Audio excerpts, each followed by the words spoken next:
I'm a vindictive bastard. Not all the time, of course. You don't get to run a convenience store chain without some degree of sympathy. In fact, if you met me, that's the first thing you'd notice.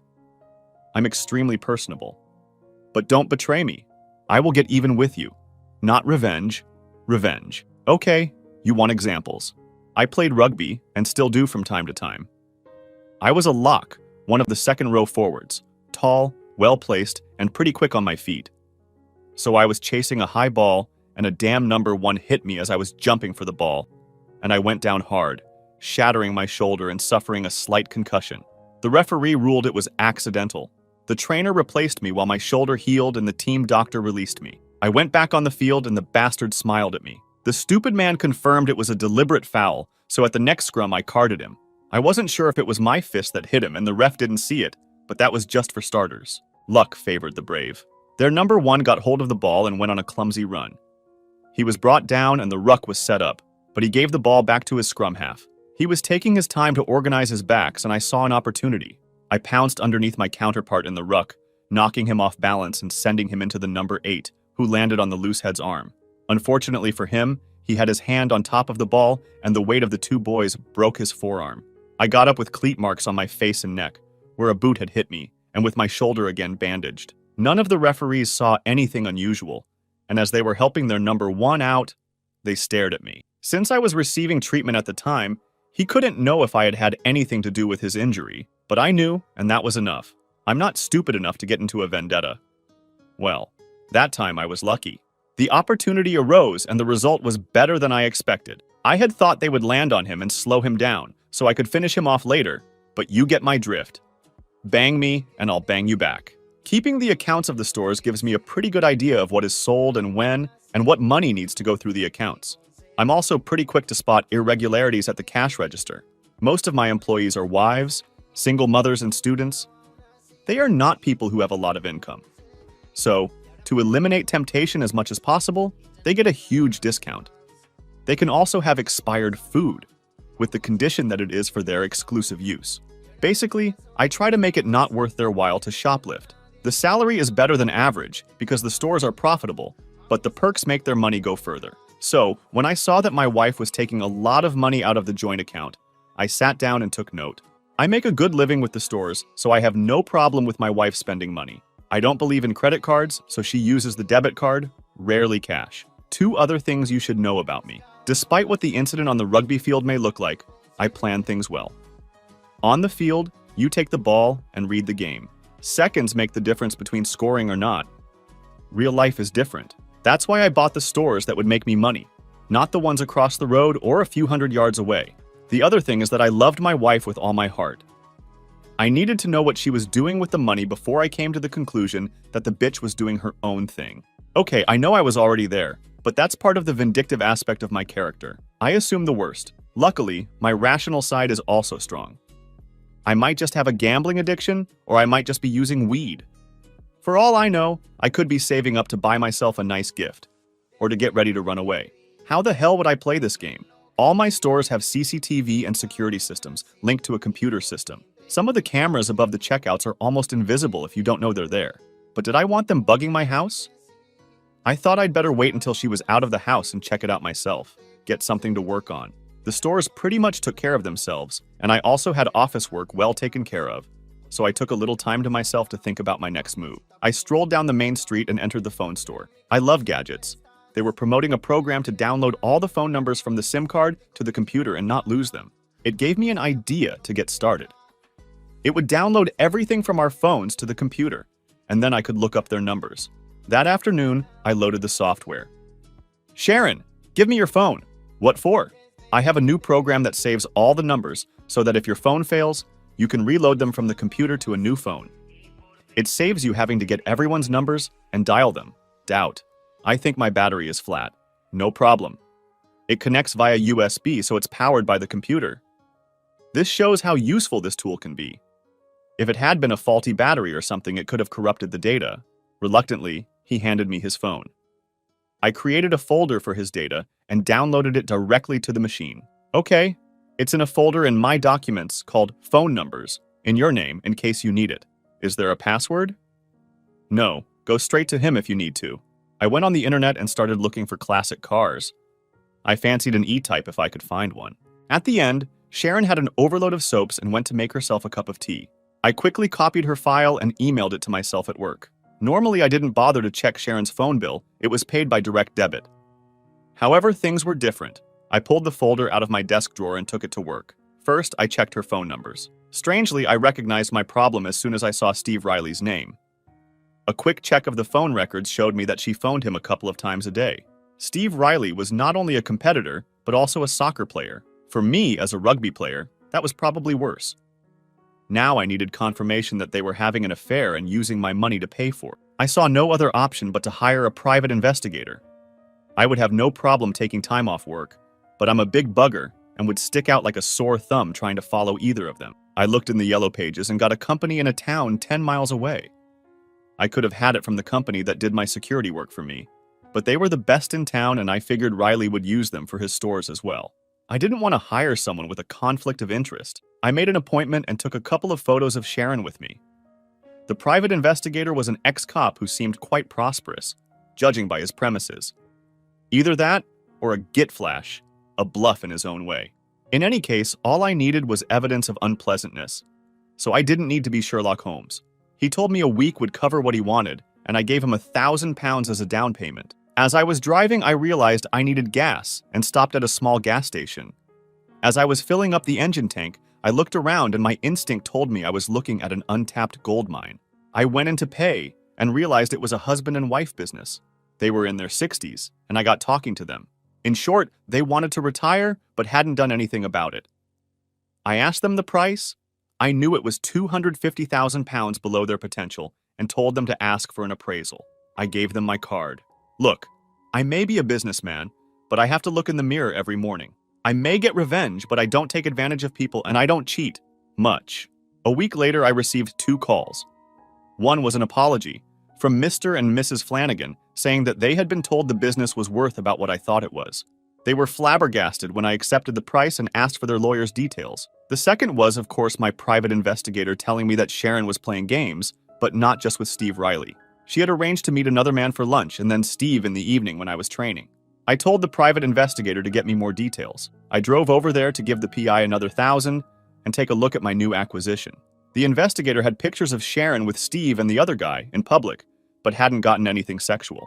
I gave him the second installment and told him to get something that could prove infidelity in court, and an identity for the second guy. I sat around for another week, fulfilling husband duties in the bedroom. Hey, a shag is a shag, and you get it when you can. Sharon didn't seem unusually reticent, nor unusually eager. However, oral sex was out of the question. Not that it was unusual during the week. I wasn't worried about STDs, since we used condoms. Sharon was not on the pill because it made her gain weight. The following Friday, I got what I needed. Relative number 2 was a guy named Jim Leonard, a sales rep for a company that sold those packaged products you see in corner stores and stores like mine. You know the kind of stuff. Sewing kits, those little rolls of duct tape, electrical fuses. That kind of stuff. They used her apartment twice that week. Steve Riley and she got a little action in the parking lot while I was training. I had enough to know that my marriage was over.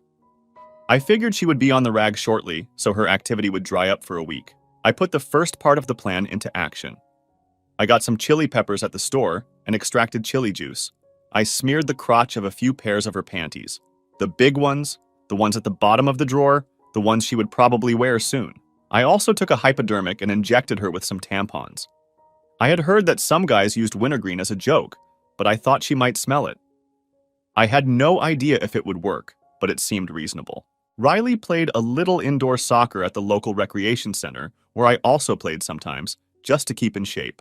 Naturally, I was chastised for my lack of ball skills, but I more than made up for it with speed and stamina. Usually someone would be named goalie, and the position would rotate so that everyone got a good workout. My rugby skills gave me a distinct advantage in goal. Riley thought he could get around me with the ball, and he did. While I was goalie, he was getting close, but he couldn't get around me. He stuck his boot in once or twice and I pointed it out to him, but he just laughed. Then they scored, and we changed goalkeepers. He made the mistake of trying to provoke me, so when he tried to take the ball away from me, he kept coming closer. I was a bit loose with my feet, and I hit him on the ankle, but not too hard. Then, when he had the ball, I inadvertently hit him, and he fell on his butt. I, of course, apologized, made the excuse of not being able to read a 5-game due to speed, and helped him to his feet. Riley wasn't very nice, but the rest of the guys took my side. In the next game, Riley made a hard tackle to try to take me out. I saw it coming and let him go in before trying to clear the ball. As his foot came down where my ankle should have been, his knee managed to collide with my boot. The happy sound of his knee trying to bend the other way rewarded me. Our combined momentum tore the cartilage and ligaments of the joint. She fell to the ground screaming like a little girl. I apologized profusely again. But the others had no sympathy for it. They had seen how he tried to break my ankle and let him know that he had no one to blame but himself. We got him an ambulance. I offered to drive him home. It was the least I could do under the circumstances. He, of course, refused. By now, Sharon had already put on her panties and tampons. Clearly, the chili juice was having some effect. She was, shall we say, a little uncomfortable. She suffered for a day or two before going to the doctor. Naturally, the doctor had no idea of the real cause, but gave her some cream which she hid in her purse. She hadn't fixed all her tampons, otherwise she might have made an association when her period was over. When I came back from soccer, I was sitting on the couch looking like thunder. "You bastard! Who is she?" "Huh? You've given me a dose of syphilis. Who is she? I'll take you to the cleaners. I'll get every penny you've got." It wasn't me. It must have been Steve Riley or Jim Leonard. "What, you know?" he cooed. I opened my briefcase and handed him a copy of the private investigator's report. "Pack your things and get the hell out of my house." "Where am I going to go?" he lamented. "Screw me if I know, but if you gave me a dose, then you're going to screw me." I was really pissed off. As I mentioned before, she didn't use the pill in case she got fat, so we used condoms for birth control. If she had a dose, she'd be shagging the rest of us with her bare hands. She's the one who deserves it. I grabbed the roll of garbage bags from the kitchen and went upstairs to the bedroom. "I'll give you a hand packing," I gulped, and started emptying crates into the bags. I didn't worry about what went in and just dumped it all on top of everything else. I loaded all her stuff into the car, took her keys, took the house key off the key fob, and screwed her in the high port. I closed the door behind her in a boiling fury, grabbed a beer, and threw myself into the recliner. I knew about her infidelity, but confronting her so blatantly set off the pressure cooker. I felt as if my heart had been ripped from my chest. I drank myself into oblivion. The next morning, I woke up with the rest of my life. Surprisingly, my hangover was quite mild. I attribute it to my physical fitness. I went to work rather dejected. I cleared up routine matters and made an appointment with my lawyer.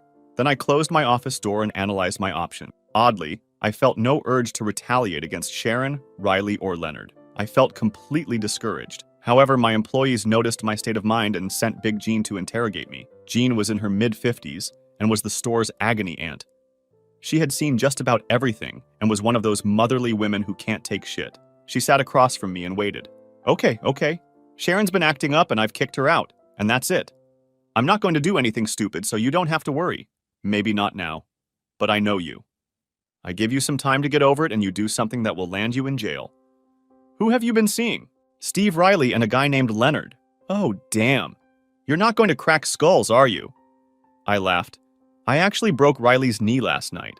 Oh, Christ, are the police involved? No, I laughed again. We collided in a tackle, playing indoor soccer last night, and he came out worse for wear. He looked at me disapprovingly. Boss, you have a lot of people depending on you. On top of that, they like working for you. It's about time you grew up a little. You don't need to prove yourself all the time anymore. Shit. All the people come to your stores because they know you're honest. And they know you'll help them if their backs are against the wall. Riley only gets the business because you give him room to trade. This vindictive streak you have goes totally against the rest of your character. I looked at her slightly surprised. It was his turn to laugh. Everyone knows you play fair, but if you get betrayed, you more than get even. Why do you think you have so little trouble? Now get your act together. Stop looking for revenge and start getting a life. The business will take care of itself now. It's time for you to enjoy what you've built. This is a good time to change your perspective. There will be women lining up for you now that you are back on the market. I'd be beating them if I were a few years younger. If it weren't for your Bert, I let the innuendo hang in the air. Jean was a beautiful woman. You dirty bastard, she blushed. I'm old enough to be your mother. You started it. When Jean left, I knew she was right. I had spent my life building a business, but feeling I had to prove myself all the time. It was time to grow up. Even my rugby was trying to prove itself to me. Sitting there, I took stock of my life and made the most important decision of my life. It was time to put away the kid stuff. So there you have it. That's what changed my life. I felt the whole need to get my own back drained from me there and then. My business has gotten to a point where it's as big as I want it to be. I can comfortably manage it myself and still maintain personal contact with my staff. But I have started to expand my social life. I still play rugby, but more for fitness. I enjoy it more now. I've learned to dance and I've joined a hiking group. I spend much of the summer walking around Europe and have met many very agile women. The fresh air and beautiful scenery seem to be quite conducive to establishing international relationships. I guess before you go, you'll want to know what I did to my ex-wife and her lovers. Well, Sharon didn't come out of the divorce as well as I thought she would.